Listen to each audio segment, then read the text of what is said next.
विवादित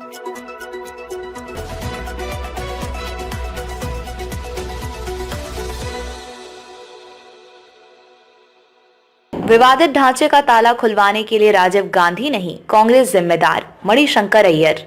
कांग्रेस के वरिष्ठ नेता मणिशंकर अय्यर ने शुक्रवार को कहा कि अयोध्या में 1986 में विवादित ढांचे के गेट का ताला खुलवाने के लिए पूर्व प्रधानमंत्री राजीव गांधी नहीं बल्कि कांग्रेस पार्टी जिम्मेदार थी। उन्होंने कहा कि भाजपा ने अरुण नेहरू को प्लांट करवाया था जो इसके पीछे थे। अय्यर अपनी किताब the Rajiv I knew and why he was India's most misunderstood prime minister के विमोचन के अवसर पर बोल रहे थे। उन्होंने कहा कि अगर राजीव गांधी जिंदा रहे होते और पीवी नरसिम्हा राव के स्थान पर प्रधानमंत्री होते तो विवादित ढांचा आज भी खड़ा होता, भाजपा को उचित जवाब दिया गया होता और उन्होंने भी वैसा ही कोई समाधान निकाला होता जैसा सुप्रीम कोर्ट ने वर्षों बाद निकाला। अय्यर ने कहा वो राजीव गांधी कह रहे थे कि मस्जिद को बनाए रखो और मंदिर बनाओ। सुप्रीम कोर्ट ने कहा कि मंदिर बनाओ और मस्जिद कहीं और बनाओ। एक तरह से फैसला वही है जिस निष्कर्ष पर राजीव पहुंच रहे थे। अय्यर ने 22 जनवरी को रामलला के विग्रह की प्राण प्रतिष्ठा समारोह का निमंत्रण अस्वीकार करने के कांग्रेस नेतृत्व के फैसले की भी सराहना की।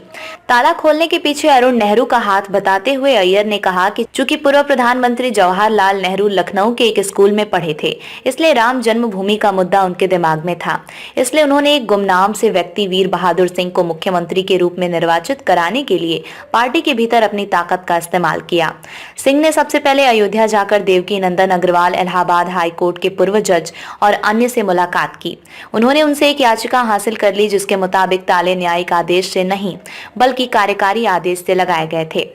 इसके बाद 1 फरवरी 1986 को जब मामला फैजाबाद के जिला एवं सत्र न्यायाधीश के सामने आया तो जिला मजिस्ट्रेट एवं वरिष्ठ पुलिस अधीक्षक ने पुष्टि की शांति एवं कानून व्यवस्था बनाए रखने के लिए ताले जरूरी नहीं थे। ताले खोले गए और बड़ी संख्या में हिंदू श्रद्धालु अंदर पहुंच गए जिन्हें जानबूझकर इकट्ठा किया गया था। राजीव गांधी को इसके बारे में कुछ भी पता नहीं था। ताला खोलने में कांग्रेस का हाथ था, लेकिन उस कांग्रेसी को पता था कि राजीव गांधी कभी भी कार्यकारी आदेश को रद्द करके तालों को खोलने की अनुमति नहीं देते। यही कारण है कि उन्होंने राजीव को इससे दूर रखा। अय्यर ने कहा कि कहानी का अंत यह है कि अरुण नेहरू भाजपा में शामिल हो गए और वो भाजपा द्वारा प्लांट किए गए थे। विवादित ढांचे का ताला खुलवाने के लिए राजीव गांधी नहीं, कांग्रेस जिम्मेदार, मणिशंकर अय्यर। कांग्रेस के वरिष्ठ नेता मणिशंकर अय्यर ने शुक्रवार को कहा कि अयोध्या में 1986 में विवादित ढांचे के गेट का ताला खुलवाने के लिए पूर्व प्रधानमंत्री राजीव गांधी नहीं बल्कि कांग्रेस पार्टी जिम्मेदार थी। उन्होंने कहा कि भाजपा ने अरुण नेहरू को प्लांट करवाया था जो इसके पीछे थे। अय्यर अपनी किताब the Rajiv I knew and why he was India's most misunderstood prime minister के विमोचन के अवसर पर बोल रहे थे।